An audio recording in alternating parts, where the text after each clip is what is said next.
Welcome to Luca and Miguel. Enjoy the video. You begin by creating a safe destination for sensitive files.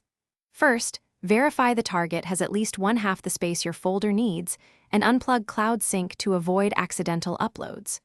Once done, make the new folder with a private, non-descriptive name and set folder permissions to limit access.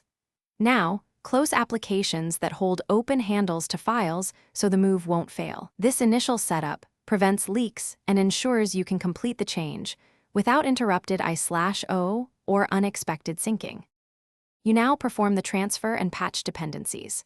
Start the move with a reliable tool. Use a file manager for GUIs or terminal commands like mv or cp with flags to preserve timestamps and metadata. After files are relocated, update every application path. Preferences, shortcuts, and config entries must point to the new folder.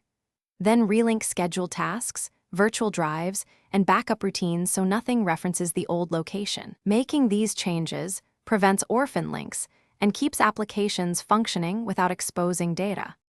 You finish by verifying behavior and securing remnants. First, run the apps and perform read/write tests to confirm data uses the new folder. Watch for error dialogues and adjust permissions if needed. If the original copy remains, either securely delete it or encrypt it before keeping, then empty the recycle or trash. Finally, restore Cloud Sync with strict rules and run a manual backup to validate the new workflow. If something breaks, the key troubleshooting tip: revert to the backup and compare config paths to spot the mismatch. Thanks for watching and please subscribe. It's the best investment you'll ever make.